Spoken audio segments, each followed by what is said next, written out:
Dr. Eric Gontier came to Egypt with us for the first time in 2007. A geologist and ethnomineralogist at the Musée de l'Homme of Paris, his mission is to identify the rocks used by ancient Egyptians. That's where it all started for him. Together, we visited some of the most beautiful archaeological sites in the world, where we discovered construction particularities that the generally accepted hypotheses can't explain. In March 2016, he agreed to accompany us again when we filmed Builders of the Ancient Mysteries.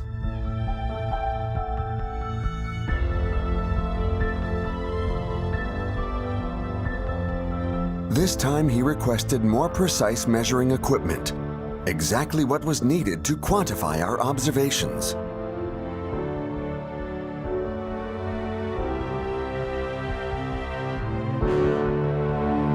Évidemment que je suis partant. If we think about history, concerning certain periods, and the hypotheses generally admitted, none of them explain the precision we measured.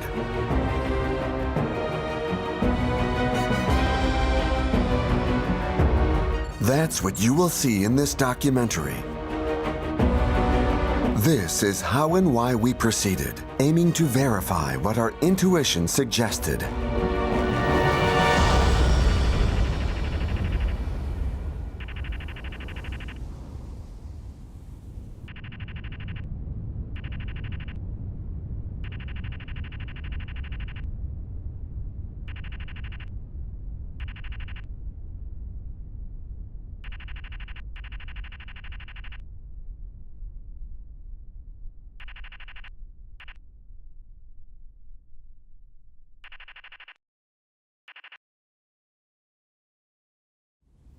We are an independent research team whose members come from varied backgrounds: scientists, engineers, technicians, architects, stonemasons, and passionate researchers. If our approach confuses or bothers certain historians, that's to be expected because our procedure is different.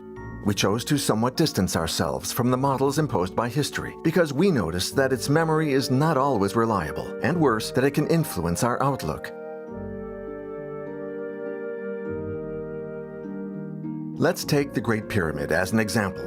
Our perception will be different based on what we think we see, instead of things that are presented like this.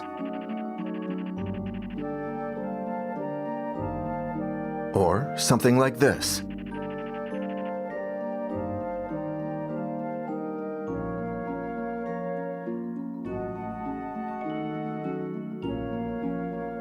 It's all a matter of perspective.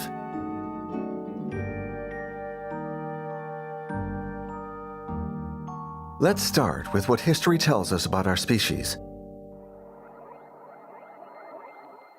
Based on recent discoveries, the first Homo sapiens appeared 300,000 years ago. They lived as hunters and gatherers in small nomadic tribes for 290,000 years, before first settling down and taking up in Sumer, ancient Iraq, approximately 6,000 to 7,000 years ago at the beginning of civilization. In this chronology, Egyptians started building pyramids about 3,500 years later, and there is obviously no room left in these dates for an ancient advanced civilization that would have been the origin of ours. Well, the first thing that becomes apparent to the unbiased observer is that there is a huge contrast between certain gigantic monuments and the methods supposedly used to build them. Since these sites date back to times when we only had primitive technology, it is therefore possible to achieve them with primitive technology. On peut effectivement le faire, ça c'est clair, puisque tout est dit, tout est là. Je veux dire, il suffit simplement de regarder. That's the general approach that archaeology uses on this topic, which seems normal when we consider the process of technological advances that mark our history, from the invention of the wheel thousands of years ago to nanotechnologies. But as the late Jean-Louis Boistel, an experienced stonemason, said, quelle est notre objectivité par rapport aux sociétés humaines telles que le Moyen-Âge, où on a, bon, je précise, pour le Moyen-Âge, on n'a que 35% des archives qui sont traduites. Qu'est-ce qu'il y a dans les autres? Et on tire des conclusions sur un embryon de connaissances. The Middle Ages are yesterday compared to ancient Egypt. This approach is problematic. It influences our view and keeps us from thinking freely. The builders left us no explanation of their methods. We are not certain of the dating of the structures, and we still don't know how they were built. The generally admitted hypothesis is that these monuments were achieved by the use of primitive technologies and a very large workforce over a very long time span. Influenced by this model of progress pushed by history, why immediately discard all other hypotheses by declaring them impossible? For example, the use of machine tools in ancient Egypt is seen as absurd because everyone knows that Egyptians didn't have machine tools. To go further, how do we know that? Because history says so. Based on what? On the fact that we have not found machines, pieces, representations, or even texts mentioning machines. We could answer that there is no record of the building of these ancient sites, but yet they still exist. We could also ask what such tools would have had to be made of to last thousands of years. Est-ce que les machines ont été fondues pour faire des armes parce qu'on a plus pensé à se taper dessus qu'à la connaissance en général? C'est une piste. We could then observe that we have found objects and representations of strange objects that were either misunderstood or considered ritual or religious items because of their strangeness. As for the texts, we think many are not studied the right way. And that story, as a matter of fact, is told in full detail in the Edfu building text. But all this does not prove anything, however you look at it, because the absence of proof is not the proof of absence. Are we really sure that we've made a breakthrough in terms of how we understand ancient ways of thinking? Instead of speculating, we've decided to look into what we have in front of us, the monuments. We have decided to study them with the best instruments at our disposal to make them talk. Because in the beginning, on paper, it all seemed unlikely. L'île de Pâques, relier ça avec Gizeh, relier ça avec Tambo, avec d'autres sites archéologiques dans le monde, ça me paraissait mais complètement farfelu. Because our history orients our view when it forbids this type of associating different sites from different areas that argues for a common origin. But any link between these two sites is deemed totally impossible because of their historical, political, and religious context, which is precisely what some people criticize us for neglecting. More precisely, we are criticized for not accepting what history says about them. History says the Temple of the Valley was built approximately 2,500 years before Christ, and Machu Picchu approximately 1400 CE. Of course, if 4,000 years separates these two sites, one single source of this technology seems strictly impossible. So where do these dates come from? The ones we are most interested in come from elements found nearby or inscriptions.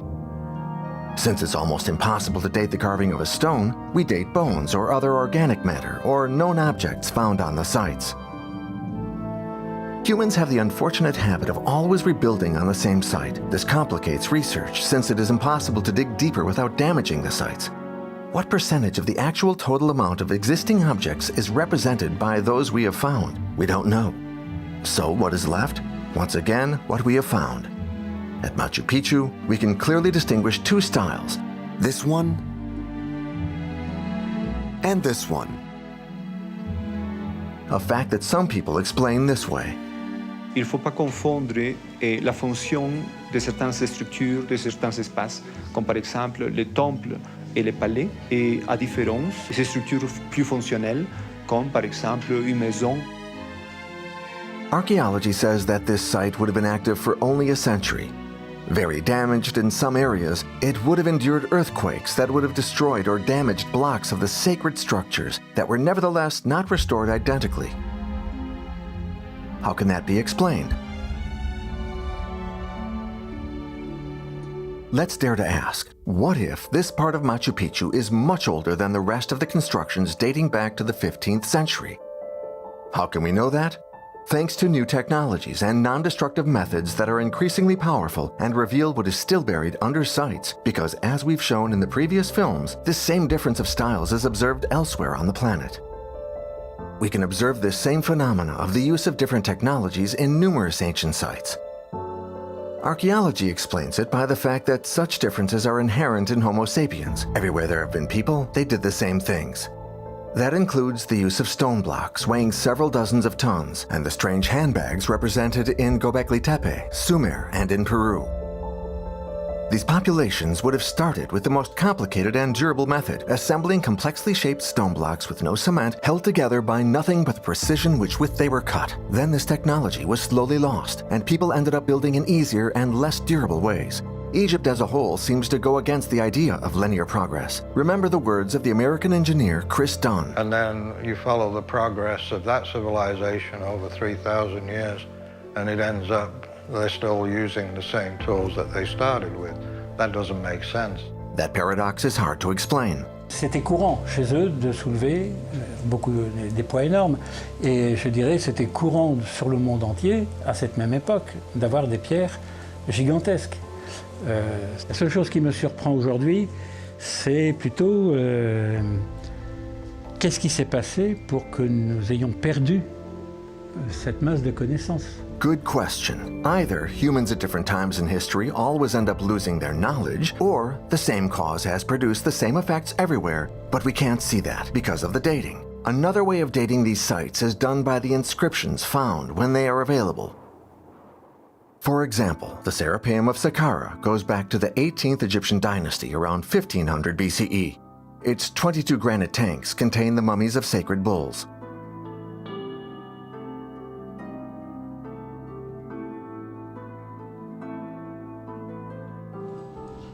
This tank is the only one with hieroglyphic carvings on the outside.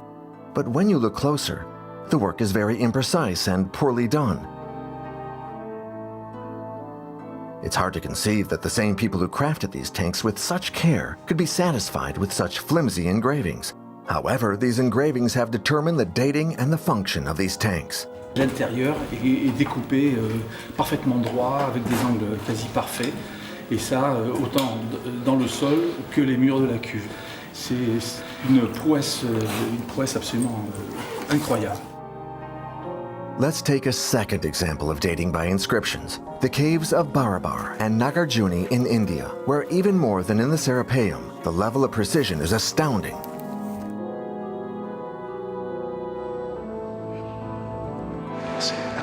Once again, we know of no archive or text that describes how this was achieved. It is on the basis of this simple, unskillful inscription that the grandson of King Ashoka is credited for carving these caves. It is said that for political reasons he gifted this place to the members of a sect so that they could have shelter from the monsoon rains. This inscription alone defined the whole historical context, both political and religious, for these mind-boggling caves. It's why they've been classified as shelters created with primitive tools. On croit que ça a été fait avec au laser. Enfin, ça n'a pas été fait au laser. Ça s'est fait à la main. At this point, everyone knows it couldn't be any other way. The context determines the tools and techniques, period. That may be the reason these caves have not been really studied and are mostly unknown in the Western world. In this particular case, we can wonder about the validity of dating based on inscriptions, since in one of the caves there are inscriptions from a more recent period. This one goes back to the 5th or 6th century after Christ. This too dates to the same approximate years, which shows that throughout time, people have had no hesitation about writing on the walls, which is probably the case with the first inscription. These caves are unique because they were chiseled out of a rock as hard as granite. History tells us that these workers were capable of succeeding on their first attempt. These 5 rectangular chambers were cut with extreme precision. They are totally symmetrical, with walls as smooth as glass.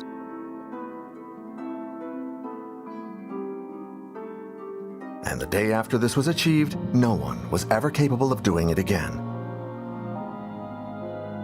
Everything produced in the following centuries, as spectacular as it may be, never equaled the unique precision of these caves. But we had to scan them in 3D to grasp this precision that contradicts the vague idea we have of how they were made. In order for the idea of scanning them to even occur to you, you must first think that our history may be different than what we believe, which is a step we take easily. As the Serapeum and Barabar show us, history doesn't just influence our judgment, it also has a short memory. But in its defense, that's normal. Knowledge has such a strong power that it is a target of choice for conquerors throughout history. In that respect, as revealed by the authors Selby and Steinmetz, the Persians burned Egyptian temples and writings in 527 BCE, and 40 years later in 490 BCE, they burned many Greek writings. Wars led to more wars and the need for revenge. In Persepolis, in what is now Iran, in 330 BCE, the Greeks, led by Alexander the Great, destroyed 12,000 written volumes produced by the Magi. 1 century later, in 214 BCE, the Emperor Qin Shi Huang, who inherited one of China's 7 kingdoms, subdued the other 6 and ordered the destruction of all their books, including some by Confucius. In 146 BCE, the Romans come onto the stage and destroyed 500,000 Phoenician parchments in Carthage. Then in 52 BCE, Julius Caesar ordered the destruction of all the books of the Druid College. A little later, towards 250 CE, the Great Library of Pergamon is said to have been destroyed by Christian fundamentalists. But it should be known that Mark Antony is said to have already gifted to Cleopatra in 41 BCE 200,000 books from that library. In 270 CE, the famous Library of Alexandria, holding 400,000 to 700,000 books, depending on sources, was burned by the Romans. And to wrap up this dark period for the memory of knowledge, in 391, Theophilus destroyed what was left of the Library of Alexandria, said to have still contained 42,000 books at the time. These events, covering only a short historical period, allow us to understand why we have so little information on antiquity. If the Antikythera mechanism had not been miraculously discovered in an ancient shipwreck in the early 20th century, no one would have ever known it existed. It took many centuries before something similar was created again. Il y a des engrenages à l'intérieur qui sont d'une technicité, d'une ingéniosité qui est juste extraordinaire, parce qu'il y a des façons de faire, de résoudre des problèmes où notre civilisation elle a passé à côté. Not only had history forgotten its existence, it categorized texts describing it by Greek authors as fiction. Quand vous lisez ce texte, vous avez l'impression de lire une description de la machine denticitaire. And this was only 2,000 years ago. Bon, ben écoutez les gars, il faut vous réveiller. Ce qu'on nous dit sur la mécanique, c'est peut-être pas tout à fait correct. Il faut peut-être corriger 2-3 choses. But if it reminds us that history is quick to forget, it also shows us that objects don't last. C'est parce qu'il a coulé qu'il a été sauvé. C'est un paradoxe. Il serait resté sur la Terre, il aurait été fondu, recyclé pour faire autre chose.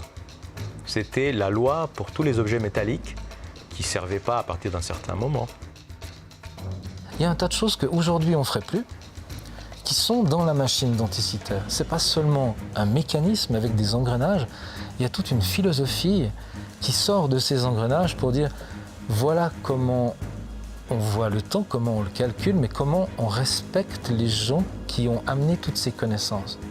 Beyond its achievement, it's the conceptualization that precedes it that makes engineers like Mathias Boutet marvel. Puis en fait, c'était l'évidence, c'était possible, ça existait, c'était devant moi. What makes the mechanism extraordinary and even more incomprehensible is the fact that we could forget the existence of this object. As far as forgetting goes, it can get even worse. History forgot the beginning of sedentary life, like parents forgetting the first steps of their own children. This crucial moment marks the beginning of our civilization, when some of our hunter-gatherer ancestors decided to settle down and become farmers, which for a while our history situated 7,000 to 8,000 years ago in Sumer. The site of Göbekli Tepe, buried close to 12,000 years ago, teaches us a lesson because of its very existence and a technological level that is totally anachronic. Avant Göbekli Tepe, on parlait de Sumer, Our, et on affirmait évidemment que c'était les plus anciennes, les premières tours de Jéricho, la première tour, etc. Quand on a découvert Göbekli Tepe, un site perdu quelque part en Turquie remet en cause toute la chronologie. On ne remet pas en cause les datations apportées sur ces différents sites sumériens et autres, mais du coup on est obligé de repartir sur de nouvelles bases et de reconsidérer l'histoire pour ce qu'elle est. Ça c'est une des grandes révolutions, mais qui nous dit qu'il n'y en aura pas d'autres derrière? A discovery that could make us consider more seriously this hypothesis of an ancient civilization that disappeared in a cataclysm at the end of the Younger Dryas period, approximately 13,000 years ago, as seen in our previous films. Ils se sont rendus compte que des civilisations ou des groupements humains apparaissaient à un moment donné et disparaissaient subitement sans qu'on sache ce qu'ils étaient devenus. Au point même que beaucoup de croyances empêchaient de travailler sur ces périodes parce que c'était incompréhensible et souvent d'ailleurs un des problèmes c'était que il y avait un mouvement centripète sur l'Europe, la France notamment, où est née la préhistoire et donc on se disait tout doit partir de là. Et on a essayé de répercuter ces connaissances européennes sur l'Afrique, sur l'Asie et ailleurs. But since about 30 years ago, researchers have noticed that something was not right. Certains chercheurs sont revenus sur le tardiglaciaire, donc qui correspond au Trias récent, et c'est là qu'on s'est rendu compte qu'il y avait effectivement la culture de Clovis avait disparu suite à un événement dramatique qui était cette chute de météorites. Du coup, l'idée a conforté celle que beaucoup de gens réfutaient, à savoir qu'il pouvait y avoir des connaissances qui avaient disparu au même moment et que certaines de ces connaissances avaient peut-être laissé des traces et que finalement ces populations ont développé les apports qui leur avaient été donnés pour en arriver à des civilisations hautement évoluées du style Égypte ancienne. Visiting all these major sites of our past, we were shocked by the flowing lines, the purity and precision of the achievements that always give us the impression of an easily and well-mastered craft, making us believe these builders could achieve whatever they wanted, no matter what the challenge. On ne peut pas arriver à un travail de haut niveau quand on est mal dans sa peau. Donc les gens qui faisaient ces travaux-là étaient des gens qui travaillaient dans de bonnes conditions, dans de très bonnes conditions. Et quand on regarde certains cailloux, dans d'excellentes conditions. Ah oui, vraiment. This defies the logic that often claims that ancient people were irrational based on their beliefs. As soon as we don't understand something, we think it's because it's spiritual or religious, which keeps us from properly understanding these constructions. Over the years, we've gotten used to recognizing the strange details on the sites. It seemed perfectly normal to follow our intuition and do something no one else had ever done before, to run the raphometer on the blocks of Pumapunku. Nous, aujourd'hui, en tant qu'archéologues, on ne fonctionne pas comme les historiens. This moment we are about to unveil contains the essence of our approach, the way we look at what our eyes give us to see.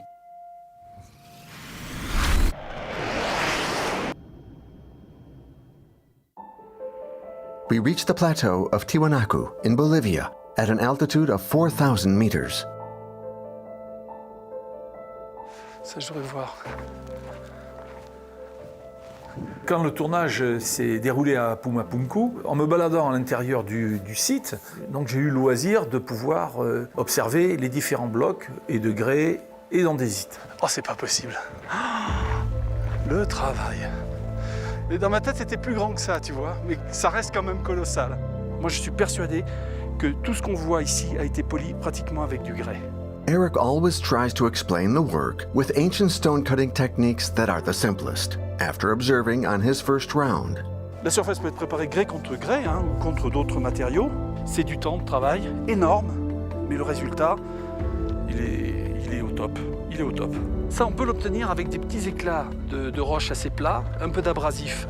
Et après, c'est une question de temps, c'est-à-dire qu'il va falloir rentrer, sortir, tu vois. Aller et venir comme ça, croiser aussi dans ce sens. C'est un travail monstrueux. That's the classic scraping technique. But this time we didn't just rely on visual observation. Eric requested that we come with a raphometer.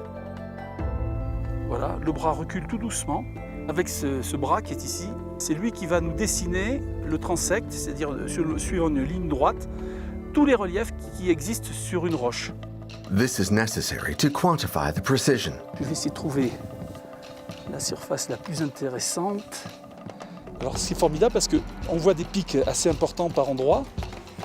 Oh la vache, 185 microns, mais c'est que dalle! C'est que dalle! C'est la différence entre le bas et le haut. Voilà. On est à 185 microns. Est-ce que tu imagines? C'est rien. Microns. C'est-à-dire qu'on a une qualité de surface de polissage qui est faite à la main, qui est absolument prodigieuse. Absolument prodigieuse. À la main, t'es sûr? Moi, je dirais que c'est fait à la main. C'est fait avec des instruments, mais ça a été, les instruments ont été manipulés à la main. Ça, pour moi, c'est sûr et certain. At this moment, again, Eric, like many archaeologists, seems self-confident. Wow, 76, 516. Oh la vache! Le plus petit était à 85 sur un grès rouge, alors que là on est sur andésite. Ah, il faut que je marque andésite aussi. Andésite. Mais sur le grès c'est plus facile. Oh là, regarde, magnifique. That's when we reach the tipping point. The machine reveals a very particular surface. 31 653. Oh, flash-le celui-là.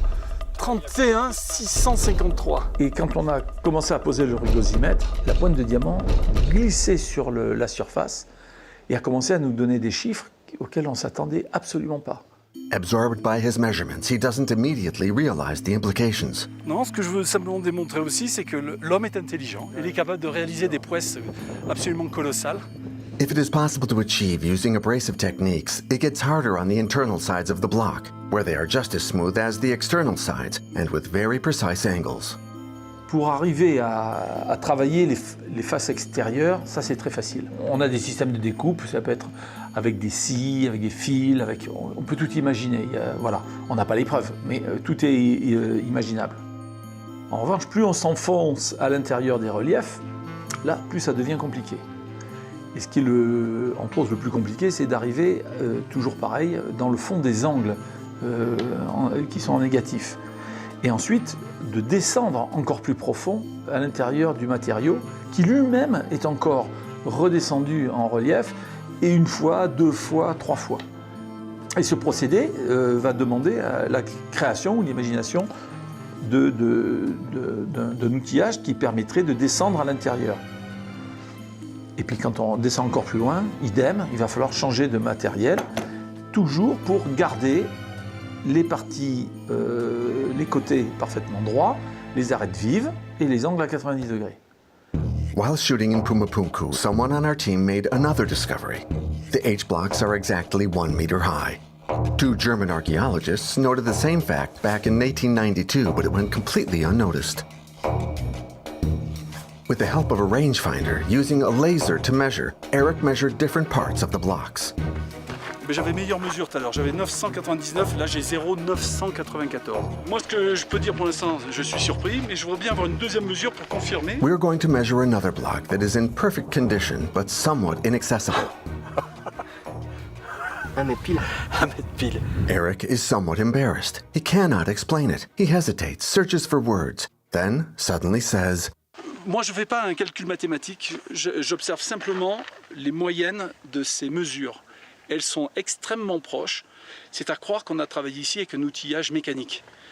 Or, il semblerait qu'a priori, on pourrait dire que ça a été fait à la main, mais la précision est telle que ça nous pose de sérieux problèmes. On est dans un système décimal ultra précis. Ça veut dire qu'on n'est pas dans de l'aléatoire.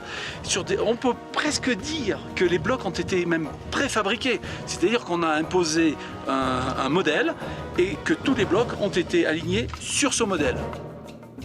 Ils ont atteint un degré de polissage plan qui est hors norme.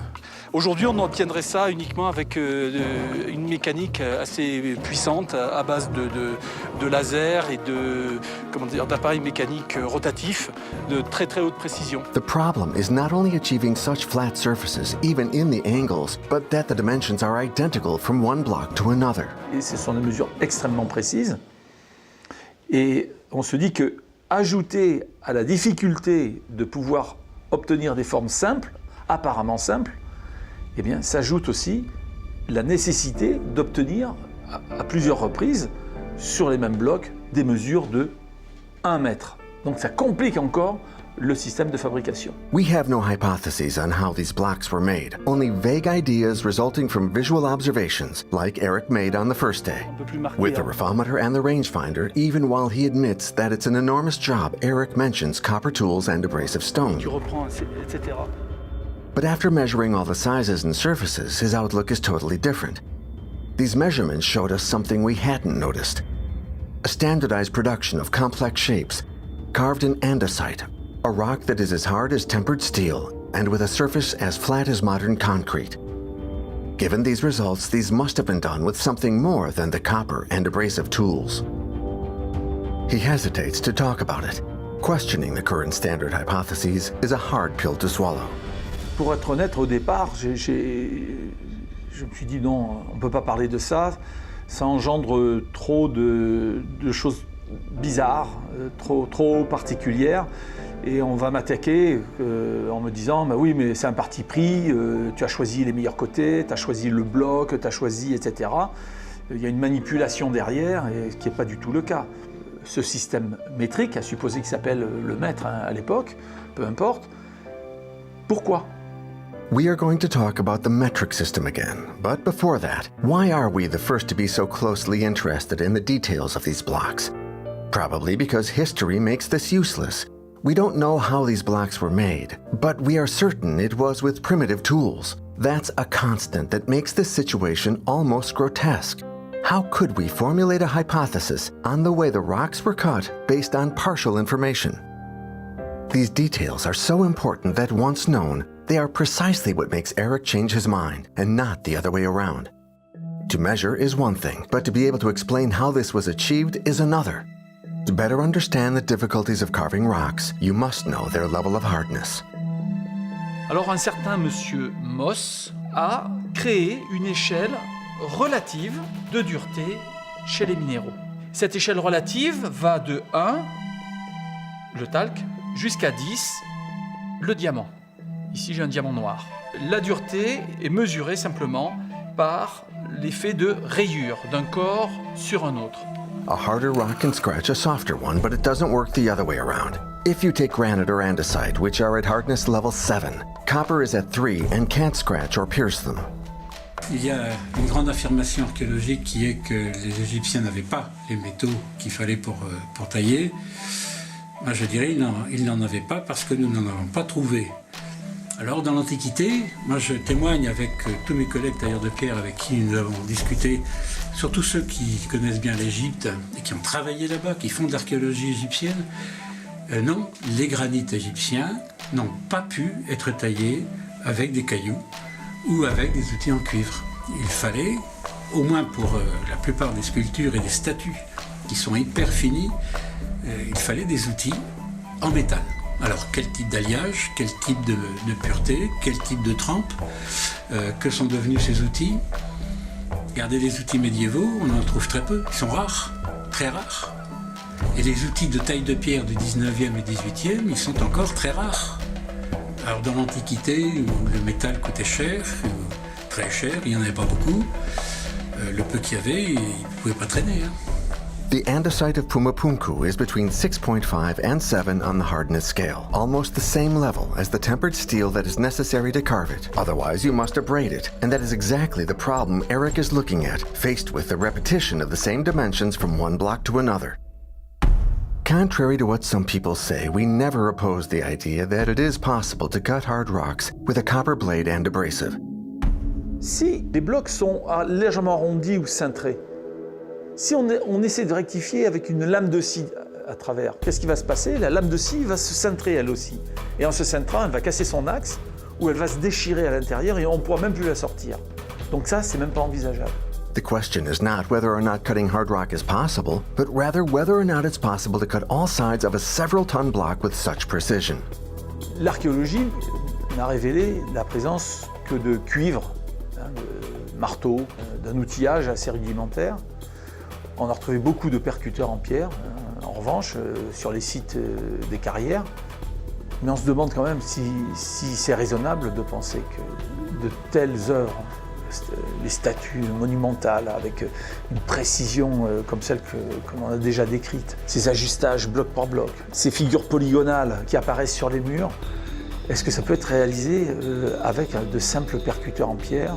Moi j'ai du mal. Maintenant, de là à attaquer du granit, des amphibolites, du basalte, je dis mais je ne dis pas que ce soit impossible, puisque les choses sont là, mais je m'étonne. Quand vous avez des pierres de 10 tonnes à assembler, ou de 5 tonnes à assembler, il ne faut pas s'imaginer que vous allez les enlever pour les retailler, les remettre en place, ou les pousser, comme on a pu le dire abondamment il y a quelques temps. Non, il faut être sérieux. Amusez-vous à faire ça avec une pierre de 100 kg, vous allez voir déjà ce que ça donne. Il y a toujours le recours aux percuteurs en pierre, Mais quand on regarde certaines surfaces, on ne voit pas les coups de percussion, ni de bouchardage, ni de piquetage. C'est assez surprenant, surtout dans des endroits que plus personne ne verra puisque les deux blocs sont appliqués l'un contre l'autre. Alors quelles sont là où les techniques employées? Pour l'instant, on n'a aucune réponse là-dessus.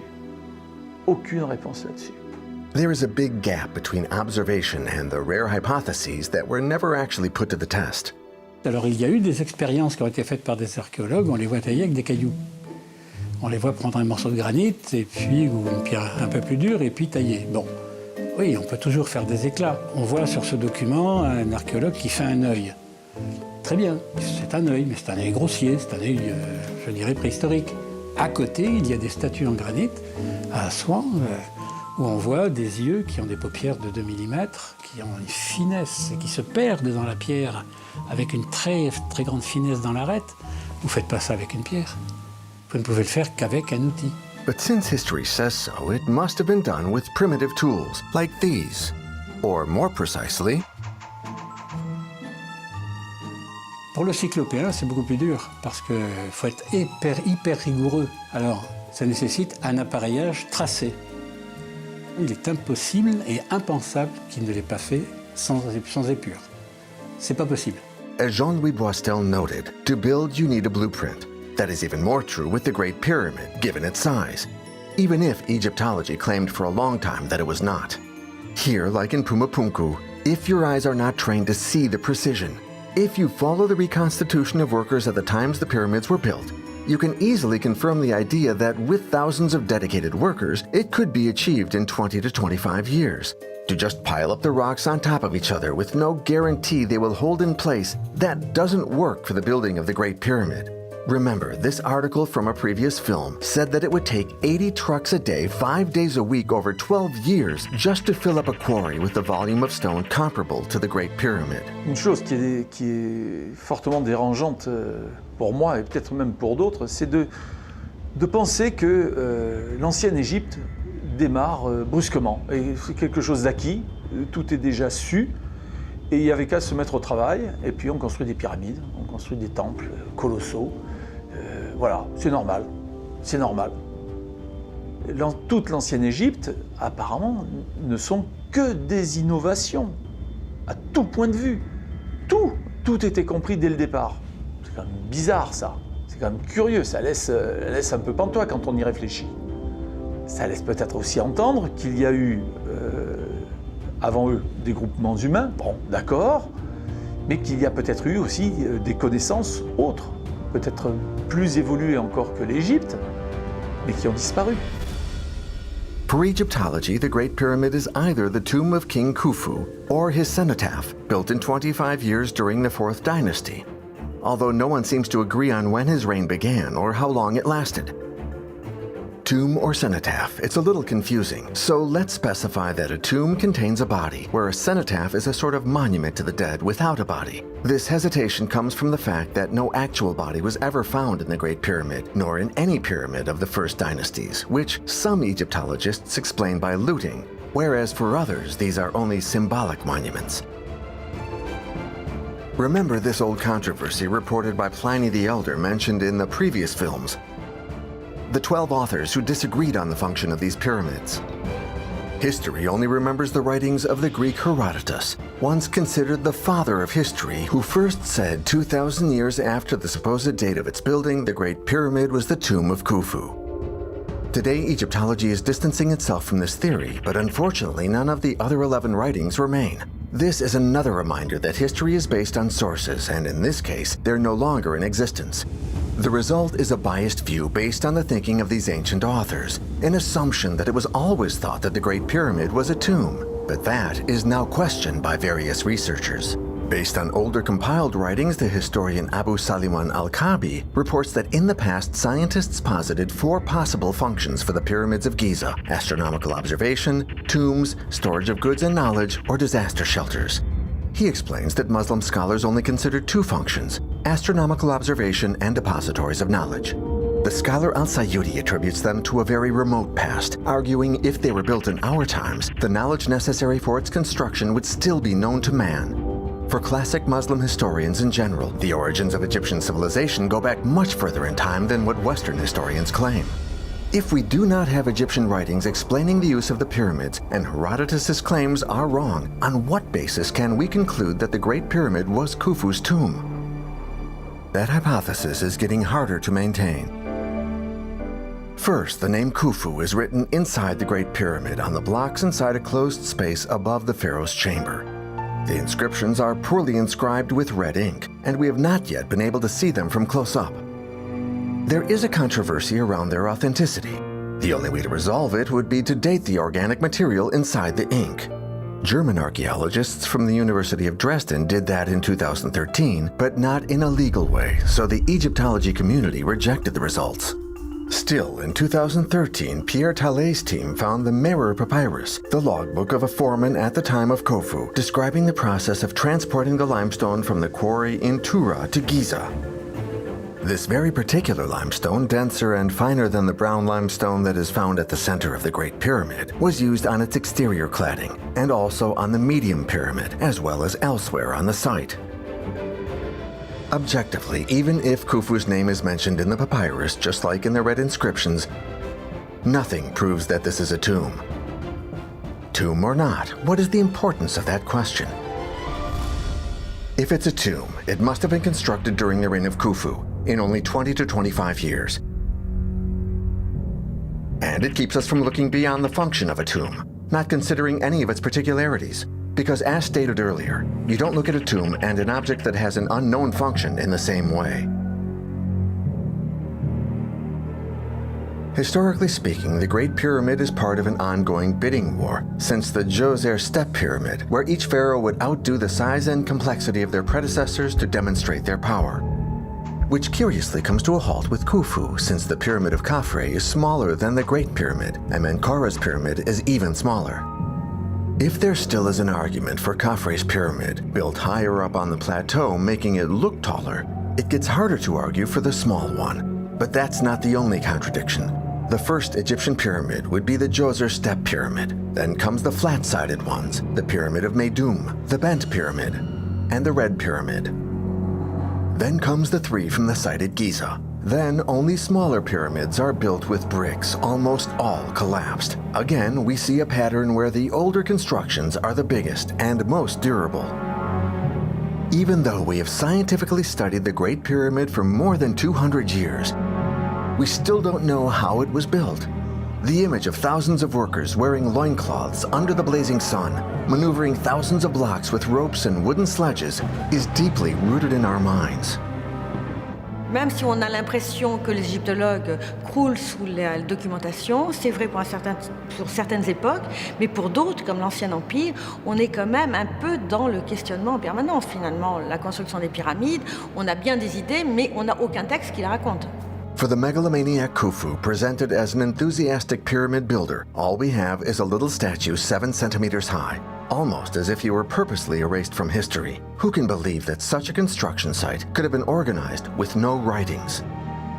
As far as construction sites go, Khufu is dwarfed by his father, Sneferu, who built 3 huge pyramids, the Meidum, the Bent Pyramid, and the Red Pyramid. For a long time, it was believed that the Pyramid of Meidum belonged to King Huni, who died before the end of its construction, and that his son Sneferu finished it before building the Bent and the Red Pyramid. But it now seems that Sneferu gets credit for all 3. We don't know whether these were built simultaneously or successively, but all combined, according to archaeologists' estimations, they total close to 3.5 million tons of stone blocks. For a 25-year reign, that represents 390 blocks per day, every day. What draws our attention is the obvious question. If the pyramids are tombs, why did Sneferu need several of them? A rush to build the biggest tomb, several tombs for the same king. These hypotheses are sometimes hard to defend without a big stretch, especially given the strangeness of these buildings. Wood fragments in the Great Pyramid found by the astronomer Piazzi Smith during the previous century have been dated to 3341 and 3094 BCE, which pushed back by more than 500 years the dating previously accepted by Egyptology. That shows how little we know.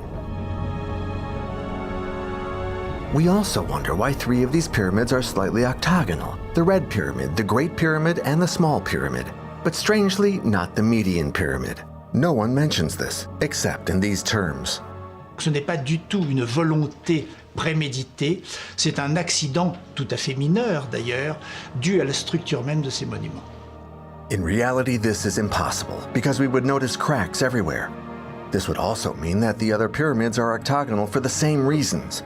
This is not insignificant.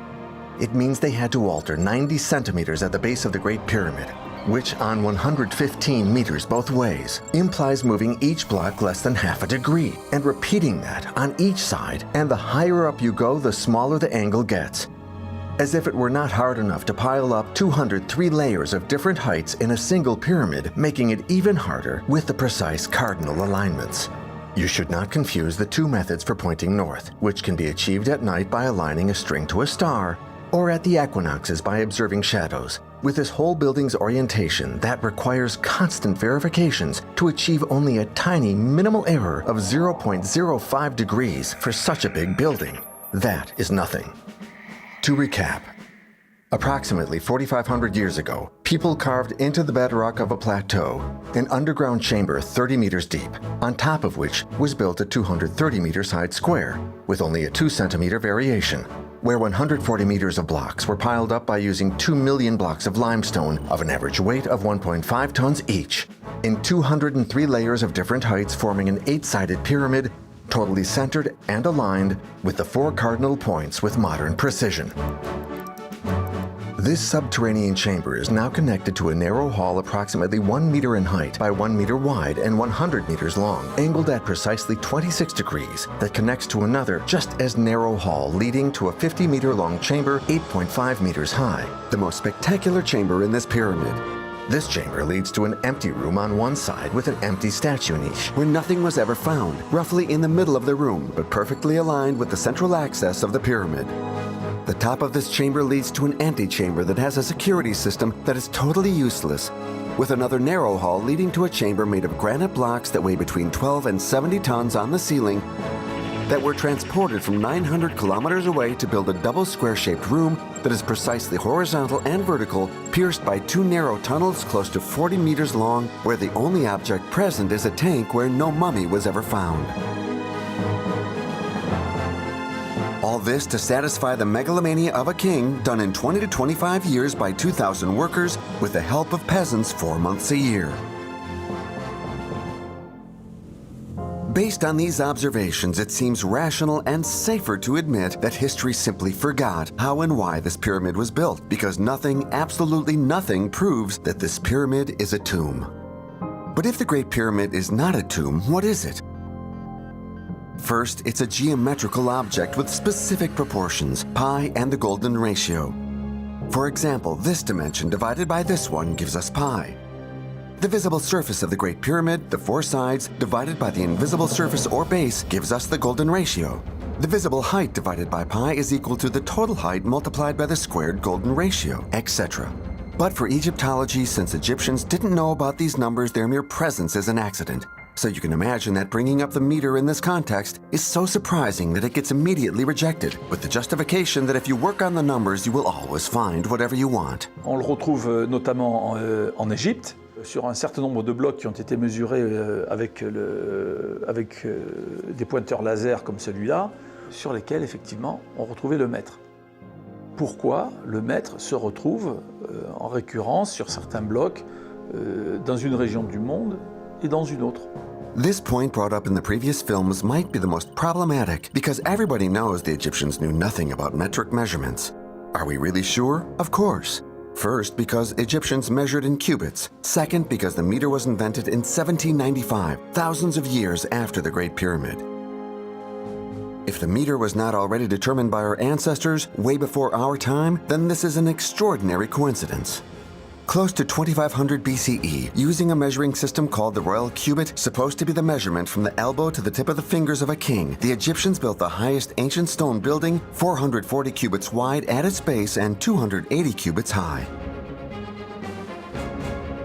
As we previously mentioned, we note the presence of these two numbers that the Egyptians were not supposed to know. 3,500 years later, in France, the cathedral, church, and castle builders used the keen as a 5-unit measuring system. 5 different units that are organized around the golden ratio, whose sizes may vary from one region to another. French royalty eventually imposed a single measurement, the medieval royal keen. It just happens that the royal medieval cubit, which is part of the keen, has exactly the same length as the royal cubit used for the Great Pyramid 3,500 years earlier. Let's follow this lead. Towards the end of the 17th century, the great Isaac Newton, who demonstrated the existence of gravity, sensed a link between the dimensions of the Great Pyramid and the Earth. 1781, in a book dedicated to the King of France, the mathematician Alexis Jean-Pierre Pocton also brings up a link between the dimensions of the Great Pyramid and the Earth, which has yet to be measured precisely. 1795, the meter is invented. Its value is established at 1 full rotation of the Earth divided by 40 million. To achieve that, the distance between Dunkirk and Barcelona was precisely measured, which gave us the value of the meter as we know it. Such a specific value that it will still take close to 2 more centuries to realize that by chance, the meter shines in on certain enigmatic constructions on our planet, built centuries and sometimes millenniums prior. Although they govern the mathematical relations between the dimensions of the Great Pyramid, these 2 numbers were supposedly unknown to their builders. Then, thousands of years later, French royalty established the use of the same cubit as used in the Great Pyramid. The coincidence doesn't stop there. The first coincidence takes place in France, where the royal span linked to the medieval cubit is precisely 20 centimeters. 5 spans is precisely equal to 1 meter, which seems meaningless, but apparently miraculously this connects these 2 measuring systems and brings us to a second coincidence. The medieval cubit is 0.5235 meters, 1/6 of pi. The third coincidence occurs in Egypt. Just as the royal medieval cubit is the same length as the cubit used in the Great Pyramid, which is 1/6 of pi in meters, with the value attributed to 1 meter, certain dimensional ratios of the Great Pyramid give us pi and the golden ratio, directly readable in meters thousands of years before the meter was defined.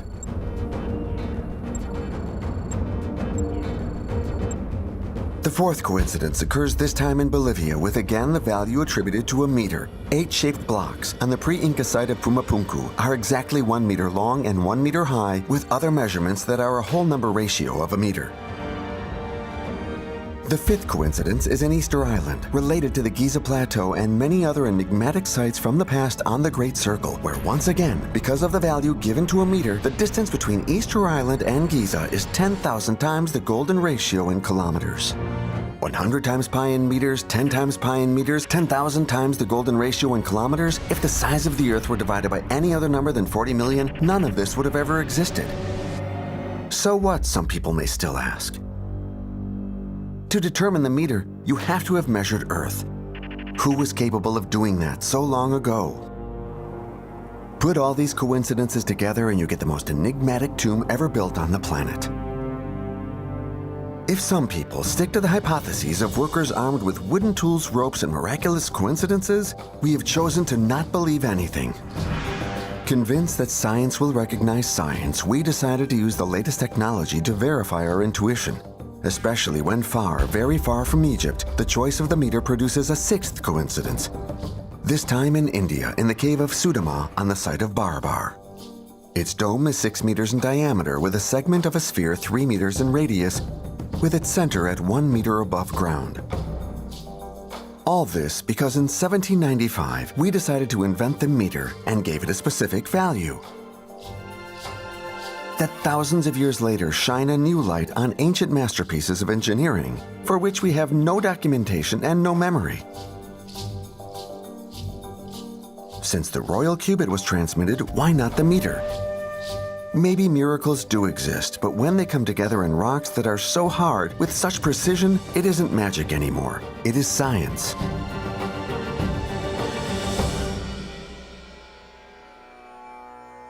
In the previous film, we presented the results of the 3D scans that revealed high-precision symmetry, but at that point, we hadn't yet measured this precision.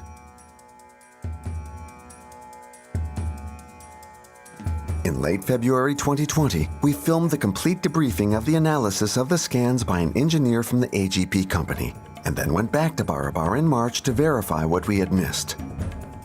Here again, everything started with an intuition when we first visited these caves. Enfin, ça n'a pas été fait au laser. Ça, c'est fait à la main. Et il faut des milliers d'heures pour obtenir un travail comme celui-là. Having noticed a huge gap between what has been published on these caves and our own observations, we decided to go back and scan them in 3D.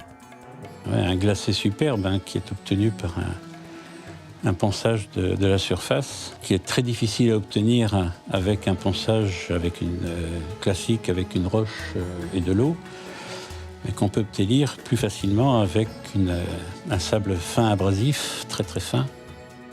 On a une brillance équivalente à ce que l'on obtient aujourd'hui avec les techniques modernes. It's the same as in Pumapunku, with no measurements, without a trained eye used to precision, and knowledgeable about how granite is carved, you could totally miss what we found. To verify an intuition is quite expensive, especially when speaking of 3D scans far from home, but it was worth it. The results were far beyond our expectations. On est tombé sur pratiquement des grains de quartz qui sont les plus durs dans ce granit amica-feldspathé quartz, et on avait une résolution de surface qui était l'équivalent de celle du verre. Donc on s'est dit, là, il y a encore un autre problème qu'il va falloir essayer de résoudre. Comment les gens s'y sont-ils pris pour réaliser une prouesse pareille dans un endroit clos, fermé, il y a juste une porte, il n'y a pas de fenêtre, il n'y a rien d'autre, dans le noir total, quasiment, où il y a une simple réverbération de la lumière. Comment ont-ils fait pour amener déjà une surface, quand on la touche, qui ressemble à celle du verre, et avec une précision de polissage qui est omniprésente, sol, plafond et ailleurs, qui est équivalente au lustre du verre. Here is the 3D scan of the Gopika cave on the Nagarjuni site in India. This was not created by software. It's the actual cave recomposed by millions of points projected by using rotating lasers to scan the walls. As we showed in the previous film, the lateral walls of this cave are not vertical, but very slightly inclined at less than 3 degrees. Thanks to this study, we now know that the angle of inclination changes by 0.3 of a degree along a span of 8.1 meters. What we had missed before is that they are slightly curved. En fait, on peut décomposer la grotte en 4 arcs de cercle. 2 petits cercles sur les extrémités et 2 grands cercles sur les 2 grands côtés. Des cercles qui ont un rayon de 100-120 mètres. The curving is 7.5 centimeters deep. This cave is actually only composed of curves. That fact was not recorded in any archaeological documents. We were not capable of seeing that with the naked eye, and that's why we came back to verify it in March 2020. To measure the level of symmetry announced at the end of the last film, the AGB company cut this scan lengthwise and then superimposed the right segment on the left and vice versa. The result is astounding. 62% of the 44 million points that comprise this scan are almost at the same place, a remarkable feature. Ce qui fait que on se dit, mais les courbures ne sont plus tout à fait aléatoires. C'est pas une erreur de travail, c'est quelque chose qui a été prédéterminé. Let's not beat around the bush. To cut such a large and complex volume into granite with such precise symmetry seems impossible. This degree of precision was part of the technical specifications decided upon before even starting the work. Are symmetrically polished mirror-like walls necessary to shelter from monsoons? The idea is problematic. We find the same degree of precision in every one of these caves. We'll go into this in more detail in the next film. We needed a 3D scan to discover what we couldn't see with our simple measurements and naked eyes. That makes us wonder, what did the builders use to obtain and verify this degree of precision? We find the same precision all over the planet, where normally we shouldn't. So how do we wrap this up? Decorative element? Tomb? Monsoon shelter? That's what history tells us today.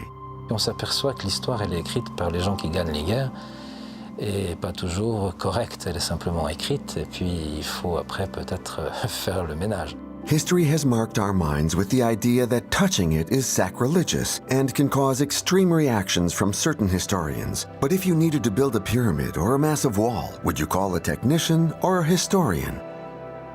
For us, it all started with an intuition that our present civilization is not the first time out for 300,000-year-old Homo sapiens. The intuition that all the common factors of these archaeological sites could be explained by something other than mere coincidence, a false assumption that keeps us from questioning anything. Why not consider this explanation a transmission of knowledge to our ancestors who were still hunter-gatherers by the survivors of an ancient civilization who could have been perceived as gods? Wouldn't an evolved science be perceived as magic in the eyes of those who know nothing about it? How does an actual hunter-gatherer react when he sees what modern technology allows us to achieve? The same intuition that our history is wrong in assuming that civilization is only 10,000 years old. This implies viewing history through the prism of war, as if humanity were essentially evil and war inevitable. I believe the evidence supports the view that we have lost a whole civilization from our historical record. We are a species with amnesia. But where do we go from there? In today's Western, modern, complicated reality, some people wonder what positive value could all this bring to our lives, other than satisfying curiosity by filling in the blanks of our history. The answer is that our history interrogates our future and the world we're going to leave for our children. We are a constantly innovating society that thinks that everything was always less advanced in the past. After all our research, we find ourselves imagining a past far more developed than previously thought, reduced to the tales of centuries and millennia past by a humanity that has become amnesic. Our elders have a lot to teach us. They were capable of building monumental features that have survived through the ages as a badge of honor for our species. Yes, humanity was once capable of all that for the beauty of it, but maybe even more. We are now going to carefully follow other leads, like the production of energy. To achieve these sites, energy was needed, and in large quantities, way beyond that provided by human or animal muscular strength. The lead on conducting research using sound frequencies also seems promising. We are currently working on all the data compiled at Barabar. We still have to precisely quantify what we have just mentioned briefly. Thanks to our collaborative research team that constantly broadens its technical skills, our work goes on. We will be back soon to share all this with you for a better comprehension of the achievements of these ancient, forgotten builders.